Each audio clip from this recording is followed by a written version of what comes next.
का क्वेश्चन है कि किस देश ने 2030 तक बाल विवाह समाप्त करने की घोषणा की है। ऑप्शन है आपके दक्षिणी सूडान, सोमालिया, इथोपिया, इरिट्रिया। तो आपको बताना है कि आपका ऐसा कौन सा देश है जिसने बाल विवाह समाप्त करने की घोषणा की है। ठीक है, तो सबसे पहले तो ये जान लीजिए कि ये चारों आपकी जो है कंट्री हैं ये आपकी अफ्रीका महाद्वीप की हैं। किसकी हैं? अफ्रीका महाद्वीप की हैं।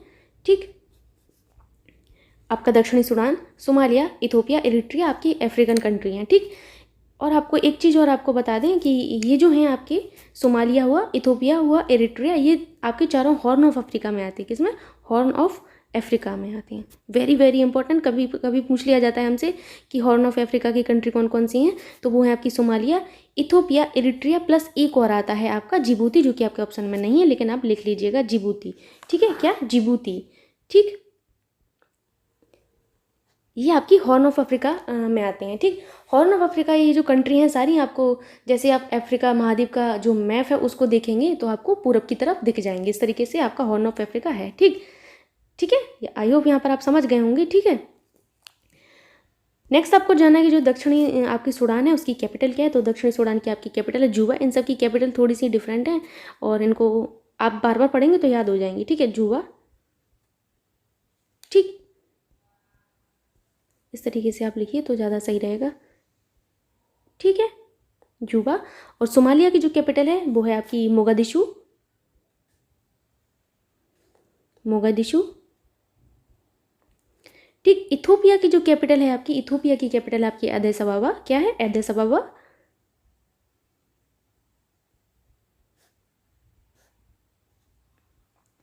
और आपका जो इरिट्रिया है, इरिट्रिया की कैपिटल है आपकी अस्मारा। क्या है? अस्मारा। ठीक, याद रखना इनकी कैपिटल इंपॉर्टेंट है, पूछ ली जाती हैं एग्जाम्स में। तो आपकी दक्षिणी सूडान की कैपिटल है जूबा, सोमालिया की कैपिटल है मोगादिशु, और इथोपिया की कैपिटल है एडिस अबाबा, और इरिट्रिया की कैपिटल है अस्मारा। ठीक, तो आपको चारों की कैपिटल पता चल गई।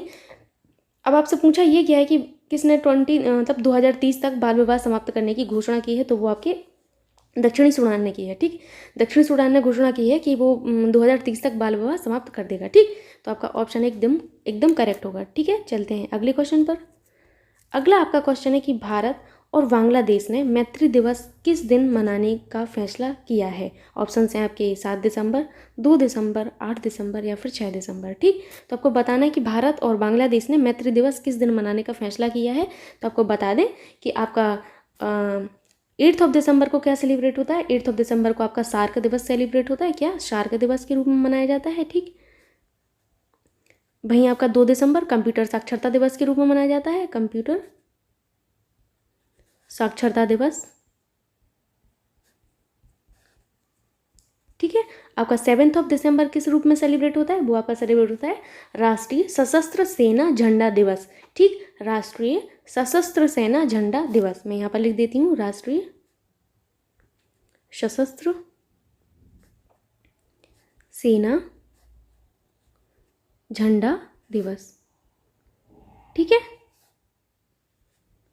तो यहाँ पर आप समझ गए होंगे कि एक ही ऑप्शन बचता है, वो है आपका 6 दिसंबर। तो 6 दिसंबर को भारत और बांग्लादेश दोनों ने ही मैत्री दिवस के रूप में मनाने का फैसला किया है। ठीक है, यहाँ पर आप और भी डेज के बारे में जाने हैं, जैसे 8 दिसंबर को आपका सेलिब्रेट होता है शार्क दिवस, 2 दिसंबर को आपका सेलिब्रेट होता है कंप्यूटर साक्षरता दिवस, 7 दिसंबर को सेलिब्रेट होता है आपका राष्ट्रीय सशस्त्र सेना झंडा दिवस। चलते हैं नेक्स्ट क्वेश्चन पर। अगला आपका क्वेश्चन बहुत ही शानदार है। इसमें बोला गया है कि किस राज्य की पुलिस को प्रेसिडेंट कलर अवार्ड, प्रेसिडेंट जो कलर अवार्ड है वो इस बार की किस राज्य को मिला है। ठीक, ऑप्शन हैं आपके उत्तराखंड, सिक्किम, जम्मू कश्मीर या फिर हिमाचल प्रदेश। तो आपका जो प्रेसिडेंट कलर अवार्ड है वो आपके हिमाचल प्रदेश को इस बार मिला है। किसको? हिमाचल प्रदेश को। आपका 4th ऑप्शन एकदम करेक्ट होगा। ठीक है, साथ ही साथ आपको एक चीज़ और याद रखनी है कि चीन से भारत के कुल 5 राज्य जो हैं वो सीमा लगाते हैं। बहुत इंपॉर्टेंट है कि चीन से भारत के कितने राज्य सीमा लगाते हैं? 5 राज्य आपके सीमा लगाते हैं। कौन कौन से? आपका कौन कौन से सीमा लगाते हैं?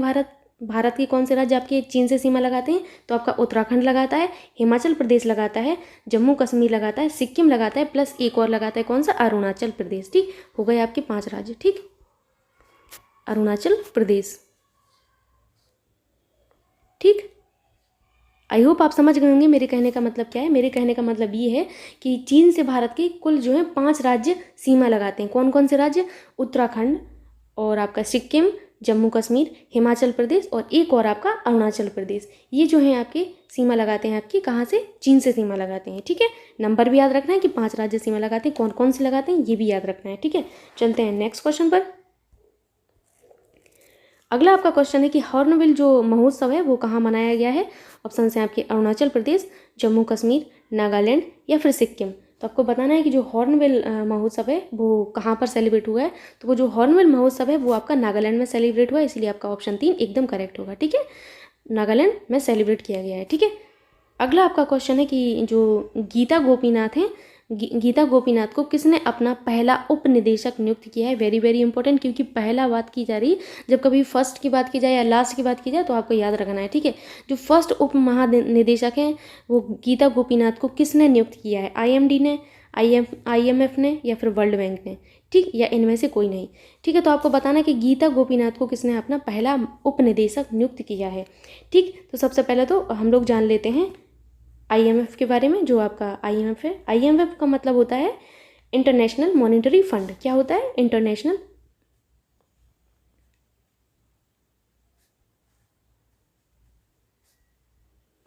International monetary fund.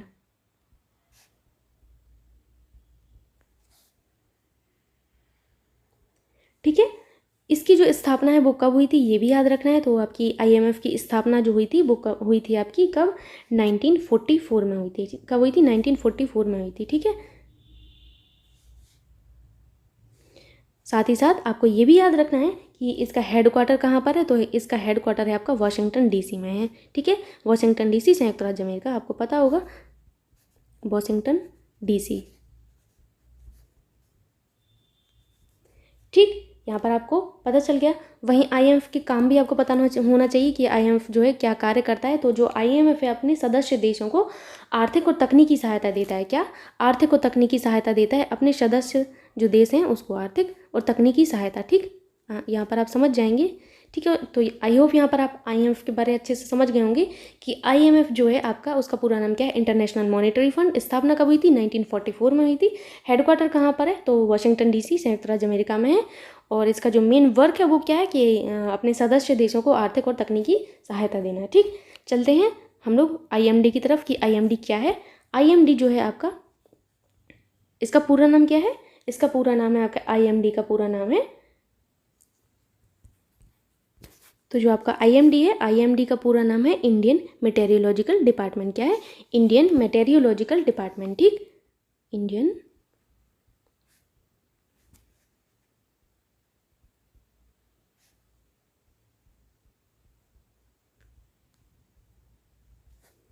ठीक है। इसकी स्थापना कब हुई थी, तो आईएमडी की स्थापना जो है आपकी 1944 में की गई, 1975 में की गई थी। कब, 1975 में आपकी आईएमडी की स्थापना की गई थी। वहीं इसका हेडक्वार्टर कहाँ पर है, आईएमडी का जो हेडक्वार्टर है वो आपका नई दिल्ली में है। कहाँ पर है, नई दिल्ली में है। ठीक है, न्यू दिल्ली। ठीक, आईएमडी आपका किस मंत्रालय के अधीन आता है, तो पृथ्वी मंत्रालय के अधीन आता है। आपको एक चीज़ और याद रखना है कि हमारे जो आईएमडी है वो भारत के पृथ्वी विज्ञान मंत्रालय के अंतर्गत आता है। किसके अंतर्गत आता है, पृथ्वी विज्ञान मंत्रालय के अंतर्गत आता है। याद रखना है आपको, पृथ्वी विज्ञान मंत्रालय। ठीक, बहुत इंपॉर्टेंट है कि आईएमडी आपका किस मंत्रालय के अधीन आता है, तो पृथ्वी विज्ञान मंत्रालय के अधीन आता है। और एक चीज़ और आपको याद रखना है कि जो इसका मेन काम होता है आपका आईएमडी का, वो क्या है, तो जो हमारे विज्ञान संबंधी जो प्रेक्षण होते हैं, मौसम का पूर्वानुमान जैसे जो चीज़ें होती हैं, और भूकंप विज्ञान, ये सारे कार्य आपकी आईएमडी ही संभालती है। क्या, विज्ञान के प्रेक्षण और मौसम का पूर्वानुमान और भूकंप विज्ञान का कार्यभार संभालने का काम आपका किसका है, आईएमडी का ही है। ठीक है, आई होप यहाँ पर आप आईएमडी के बारे में भी अच्छे से समझ गए होंगे। आपका लास्ट है वर्ल्ड बैंक। तो वर्ल्ड बैंक के बारे में भी जान लेते हैं थोड़ा सा कि वर्ल्ड बैंक है क्या एग्जैक्टली।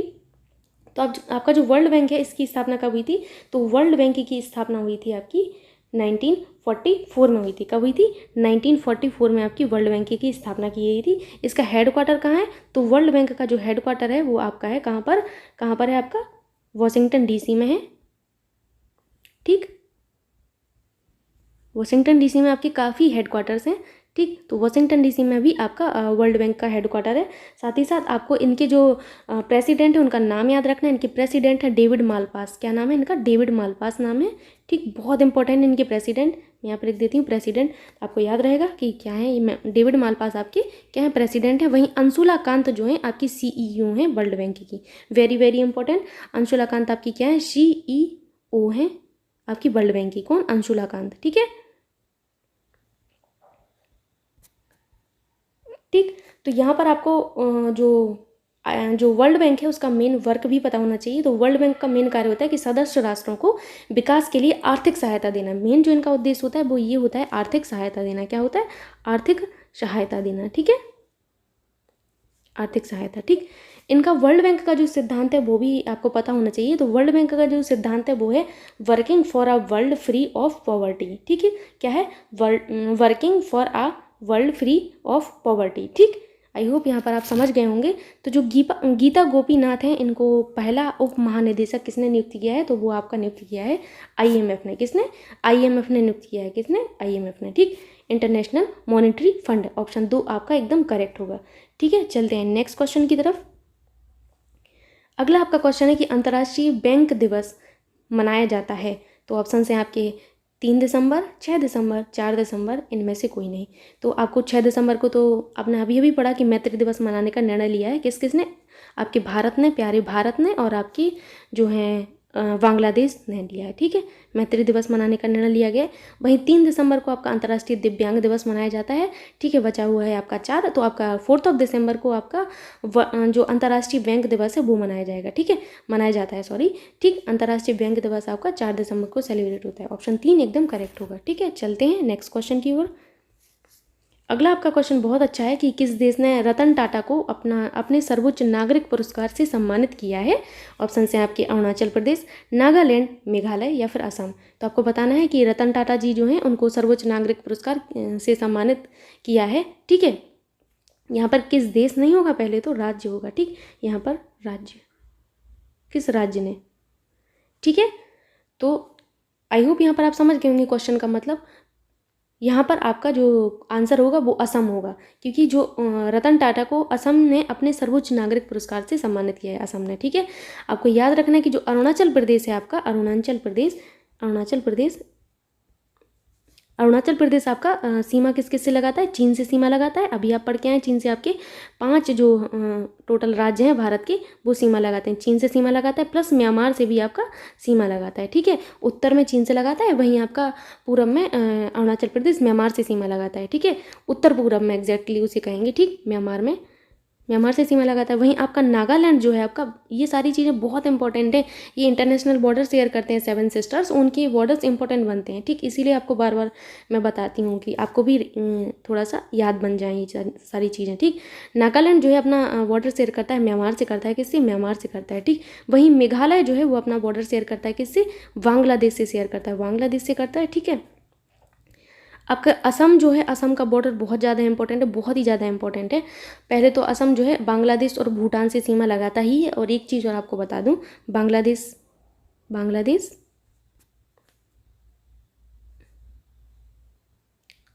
प्लस आपका किससे? भूटान से सीमा लगाता है। भूटान से उत्तर की तरफ सीमा लगाता है भूटान। ठीक, एक चीज़ और आपको याद रखनी है, जैसे 7 सिस्टर्स आपने पढ़ी होंगी, मतलब जो आपकी पूरब में, भारत के पूरब में जो 7 सिस्टर्स देखने को मिलती हैं, उनमें से आपका असम भी एक है, आपको पता है ये तो।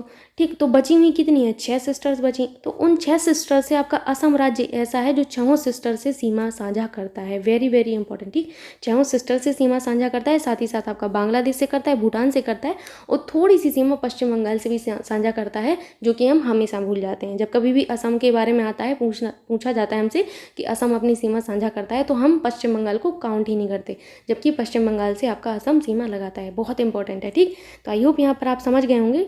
ठीक, रतन टाटा को सर्वोच्च नागरिक पुरस्कार दिया असम ने। ठीक, चलते हैं नेक्स्ट क्वेश्चन की ओर। अगला आपका क्वेश्चन है कि फॉर्च्यून इंडिया द्वारा द्वारा जारी भारत की सबसे शक्तिशाली महिलाओं की सूची में दूसरे नंबर पर कौन है? आपसे सेकंड नंबर पूछा जा रहा है, ठीक है। क्वेश्चन को ध्यान से पढ़िएगा, सेकंड नंबर, ठीक। निर्मला सीतारमण, नीता अंबानी, स्मृति ईरानी या इनमें से कोई नहीं। तो आपको बता दें कि दूसरे नंबर पर आपको नीता अंबानी जी को शक्तिशाली माना गया है। वहीं फर्स्ट नंबर पर आपकी निर्मला सीतारमण को माना गया है, ये मैं बता चुकी हूँ आपको। फर्स्ट नंबर पर आपकी यही है, ठीक। चलते हैं नेक्स्ट क्वेश्चन की ओर। नेक्स्ट क्वेश्चन है आपका कि WWF पुरुष प्लेयर ऑफ द ईयर किसे चुना गया है? विक्टर एक्सलेशन या फिर वाल्टेरी बोटास, लुइस हैमिल्टन, इनमें से कोई नहीं। तो बताना है कि आपको WWF पुरुष प्लेयर ऑफ द ईयर किसको चूज़ किया गया है, ठीक। तो किसको चुना गया है? तो विक्टर एक्सलेशन को चुना गया है। किसको? विक्टर एक्सलेशन को। ऑप्शन ए आपका एकदम करेक्ट होगा, ठीक। चलते हैं अगले क्वेश्चन की ओर।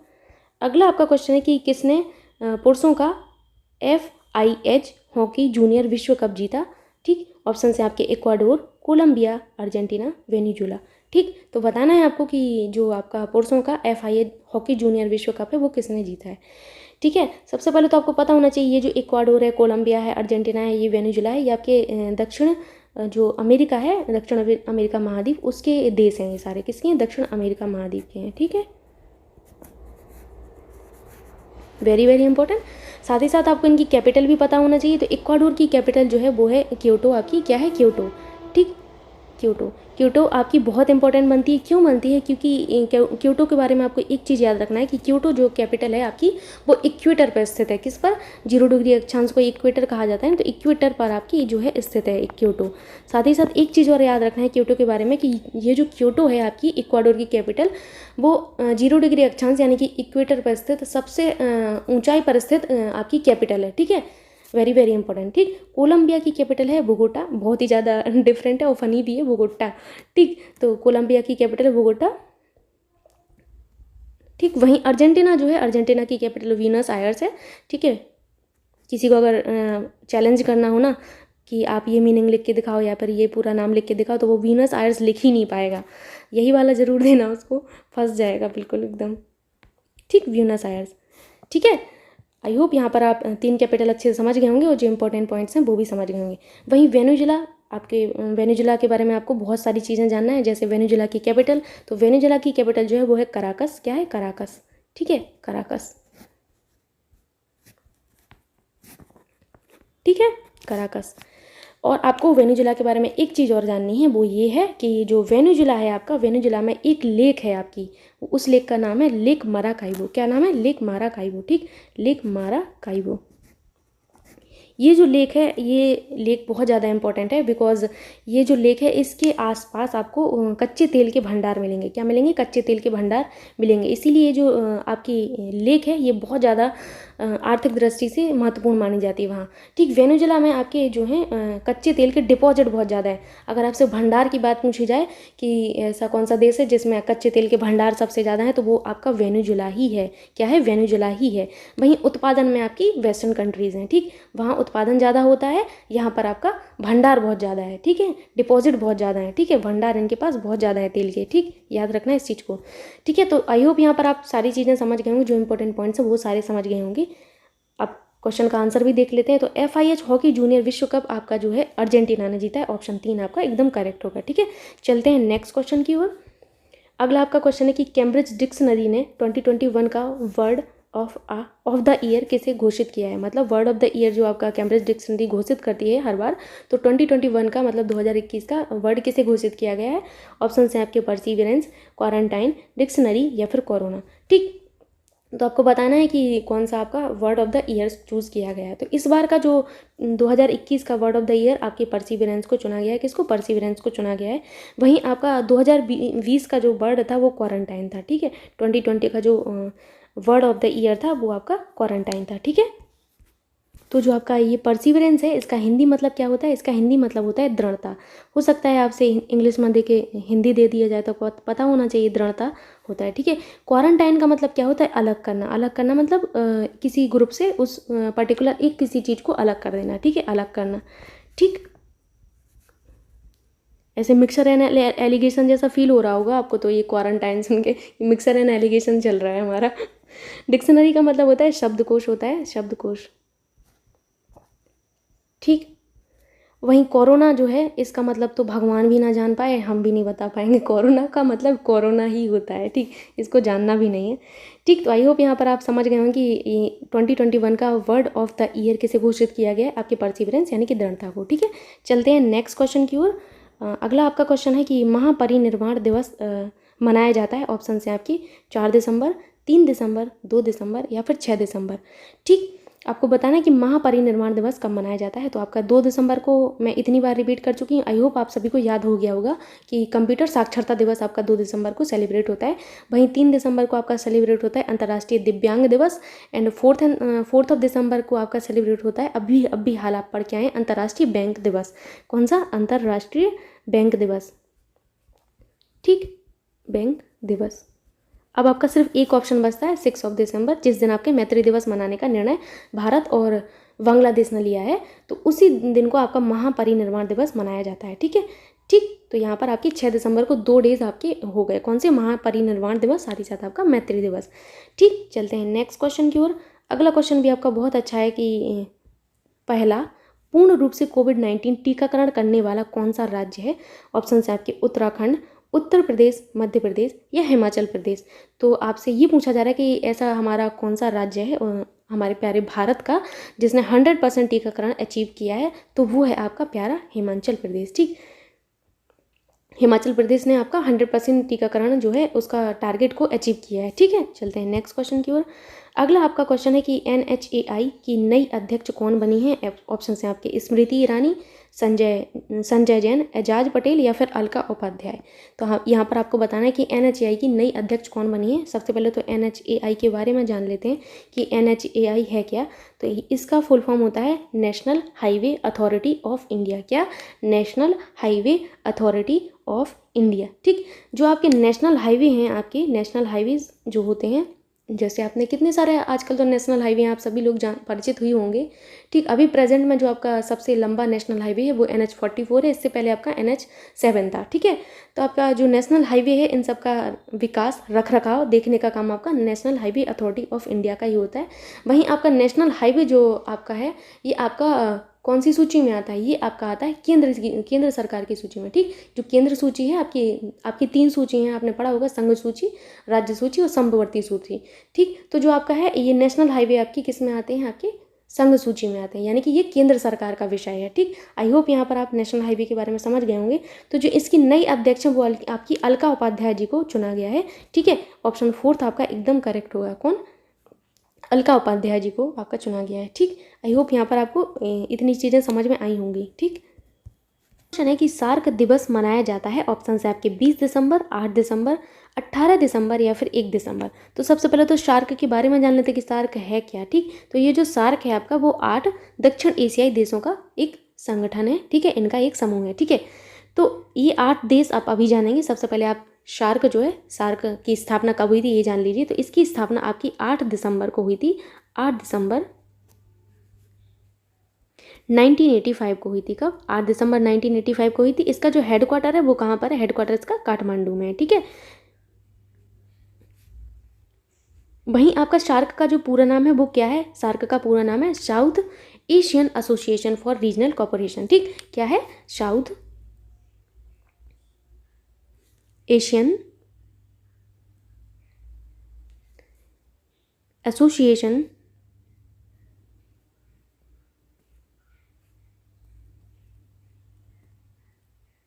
फॉर रीजनल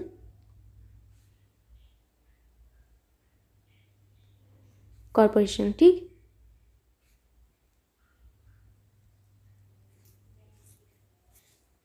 ठीक है, यहाँ पर आप समझ गए होंगे कि आपके सार्क का पूरा नाम है south Asian association for regional cooperation. ठीक, क्या है?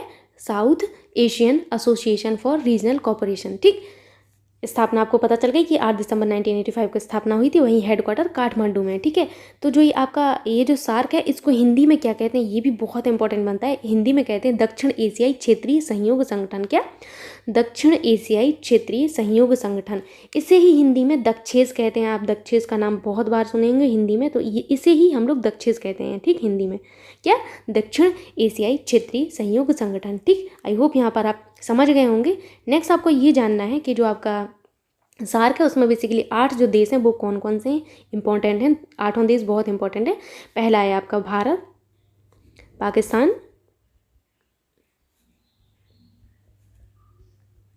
बांग्लादेश, बांग्लादेश के बाद आता है अब नेपाल, नेपाल के बाद आता है आपका श्रीलंका,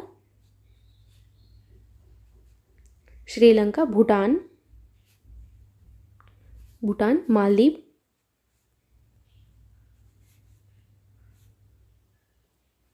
मालदीव के बाद आपका सबसे लास्ट आता है अफगानिस्तान। ठीक,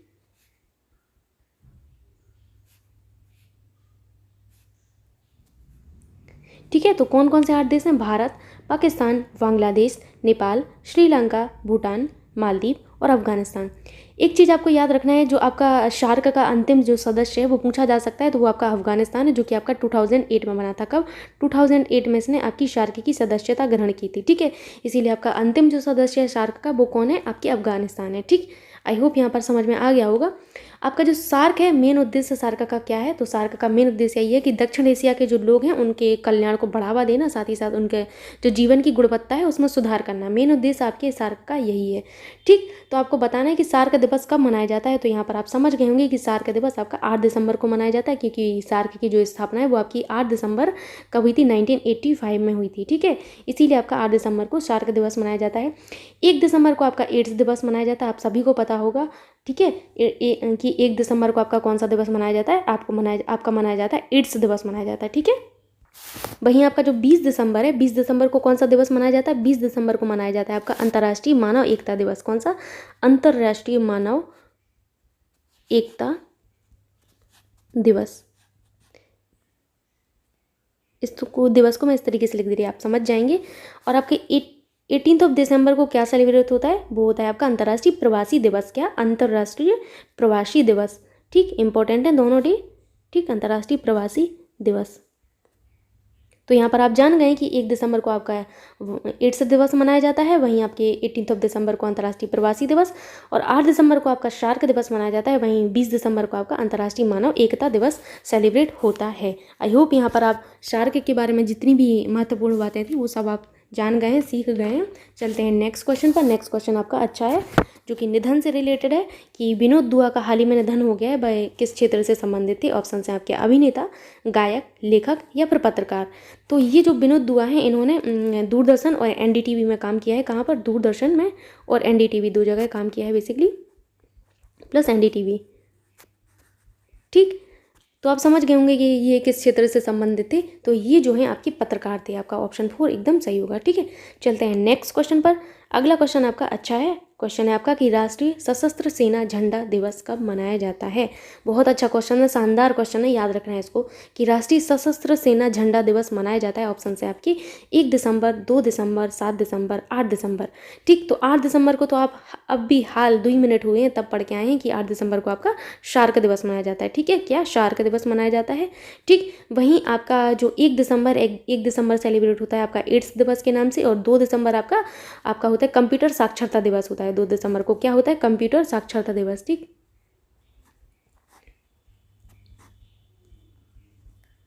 ठीक है, वहीं आपका 1 दिसंबर को एड्स दिवस मनाया जाता है। ठीक, तो आपका ऑप्शन जो है एक ही बचता है, वो होता है आपका 3 ऑप्शन जो है आपका वो सही होगा। 7 दिसंबर को आपका राष्ट्रीय सशस्त्र सेना झंडा दिवस मनाया जाता है। वेरी वेरी इंपॉर्टेंट, 7 दिसंबर को मनाया जाता है। ठीक है, चलते हैं अगले क्वेश्चन पर।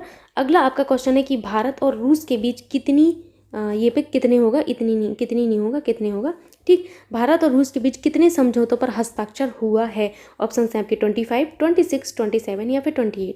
इंपॉर्टेंट क्वेश्चन है ये भी, कि भारत और रूस के बीच कितने समझौतों पर जो है हस्ताक्षर हुए हैं। ठीक, इसका उल्टा भी पूछा जा सकता है, तो आप जो है क्वेश्चन को थोड़ा सा अपने माइंड में अलग तरीके से फ्रेम करके भी अपने आप से क्वेश्चन किया करिए, तब जाके आप जब एग्जाम में बैठेंगे तो आपको चीज़ें याद आएंगी। ठीक, जब आप रिकॉल करेंगे तो आपको आसानी से याद आएंगी। ठीक है, तो इसका सबसे अच्छा तरीका यही है कि एक चीज़ से रिलेटेड जितनी भी चीज़ें हैं उनको एक साथ पढ़िए, साथ ही साथ एक क्वेश्चन को आप अपनी तरफ से और तरीके से फ्रेम करिए, अपने माइंड में उस चीज़ को फ्रेम करके अपनी तरीके से उसको आंसर दीजिए, तो आपको आसानी होगी पढ़ने में। ठीक, तो भारत और रूस के बीच कितने समझौतों पर हस्ताक्षर हुए? तो आपको बता दें कि 28 ऐसे समझौते हैं जिन पर भारत और रसिया के बीच हाल में ही हस्ताक्षर हुए हैं। ठीक है, चलते हैं नेक्स्ट क्वेश्चन पर।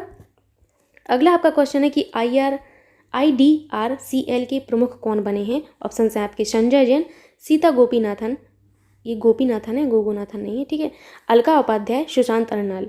तो आपके जो संजय जैन है वो हाल ही में IDRCL के प्रमुख बने हैं। ठीक है, कौन? संजय जैन बने हैं। ठीक है, चलते हैं नेक्स्ट क्वेश्चन पर। अगला क्वेश्चन भी आपका बहुत अच्छा है कि 57वां ज्ञानपीठ पुरस्कार किसे मिला है? और आप सभी को पता है कि पुरस्कार से रिलेटेड तो क्वेश्चन आजकल बनते ही रहते हैं। ठीक, तो ज्ञानपीठ पुरस्कार के बारे में पूछा गया है। तो सबसे पहले तो आपको याद रखना है कि ये जो है आपका 57वां है। कौन सा है? 57वां है। आपको सीरीज़ भी याद रखनी है, 57वां।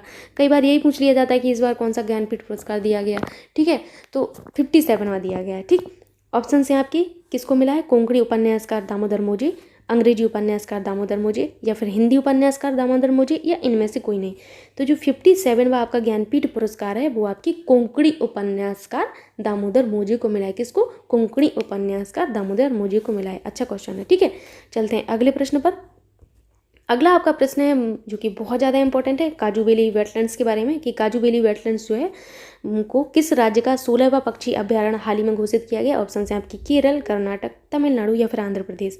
ठीक, तो आपको पता होना चाहिए काजूबेली वेटलैंड्स आपकी कहाँ पर है, यही पूछा गया है आपसे बेसिकली। ठीक, तो ये जो आपकी वेटलैंड है काजूबेली वेटलैंड्स, ये जो है आपकी तमिलनाडु के बिल्लुपुरम में है। कहाँ पर है? तमिलनाडु के बिल्लुपुरम में। ठीक, बिल्लुपुरम एक जिला है यहाँ पर,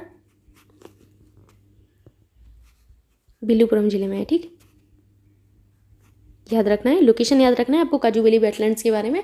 ठीक, तो आपकी काजूबेली वेटलैंड्स का जो लोकेशन है वो ये है कि तमिलनाडु के बिल्लुपुरम जिले में है। ठीक, एक चीज़ और इसके बारे में याद रखनी है जो कि बहुत ही ज़्यादा महत्वपूर्ण है। आप सभी को पता होगा कि आपके दक्षिण भारत की सबसे खारे पानी की जो झील है वो आपकी कौन सी है? वो है पुलिकट। आपने नाम सुना होगा, पुलिकट। ठीक, तो पुलिकट तो आप जानते हैं, लेकिन आपको दूसरी बात ये याद रखनी है कि जो काजूबेली वेटलैंड्स है आपकी, वो आपकी दक्षिण भारत की पुलिकाट झील के बाद सेकंड नंबर की सबसे खारे पानी की झील है। ठीक है, याद रखना है कौन सी? सेकंड नंबर की। ठीक, कौन सी? सेकंड नंबर की। फर्स्ट नंबर पे आपकी कौन सी? पुलिकाट झील है। आपने बहुत सुना होगा पुलिकाट झील के बारे में। ठीक है, आई होप यहाँ पर आपको एक चीज़ ये काजूबेली वेटलैंड्स के बारे में समझ में आ गया होगा। और एक महत्वपूर्ण बात जो आपको याद रखनी है जो कि बहुत ही ज़्यादा महत्वपूर्ण है वो ये है कि जो आपकी वेटलैंड्स की घोषणा है वो आपकी वन्यजीव संरक्षण अधिनियम, आपको पता होगा वन्यजीव संरक्षण अधिनियम कब आया था? तो वन्यजीव संरक्षण अधिनियम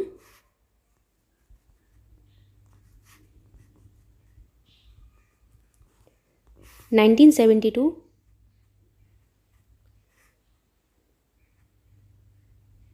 की धारा 18 की उपधारा 1, ठीक, उपधारा 1 के अंतर्गत इसे जो है आपका तमिलनाडु राज्य का 16वां पक्षी अभ्यारण्य घोषित किया गया है। Very very important. ठीक, कि किस अधिनियम के अंतर्गत इसको 16वां पक्षी अभ्यारण्य घोषित किया गया है? तो आपको पता होना चाहिए वन्यजीव संरक्षण अधिनियम 1972 की धारा, ये धार नहीं है, धारा 18 की उपधारा 1 के अंतर्गत। ठीक, याद रखना है। ठीक है, अंतर्गत। आई होप यहाँ पर आपको काजूबेली वेटलैंड्स के जितने भी इंपॉर्टेंट पॉइंट हैं वो आपको समझ आ गए होंगे। मैंने कोशिश की है सारे पॉइंट्स कवर करने की। ठीक, तो आपका ऑप्शन 3 एकदम करेक्ट होगा क्योंकि काजूबेली वेटलैंड्स जो है आपकी तमिलनाडु में। ठीक है, चलते हैं अगले क्वेश्चन पर। अगला आपका क्वेश्चन है कि शिक्षा मंत्रालय ने कौन सा नया ऐप लॉन्च किया है? ऑप्शन है आपकी संस्कृत भाषा, हिंदी भाषा, भाषा संगम, या इनमें से कोई नहीं। तो आपको बता दें कि शिक्षा मंत्रालय ने हाल ही में एक नया ऐप जो लॉन्च किया है वो उसका नाम है भाषा संगम। ठीक, भाषा संगम इंपॉर्टेंट है। क्या नाम है? भाषा संगम। ठीक है, चलते हैं नेक्स्ट क्वेश्चन पर। अगला क्वेश्चन है आपका कि राष्ट्रीय पर्वत दिवस मनाया जाता है क्या? राष्ट्रीय पर्वत दिवस मनाया जाता है। ऑप्शन है आपके 2 दिसंबर, 3 दिसंबर, 11 दिसंबर, या फिर 18 दिसंबर। तो आपको पता होगा कि 18 दिसंबर को क्या मनाया जाता है? 18 दिसंबर को आपका अंतर्राष्ट्रीय प्रवासी दिवस मनाया जाता है। अंतर्राष्ट्रीय प्रवासी दिवस।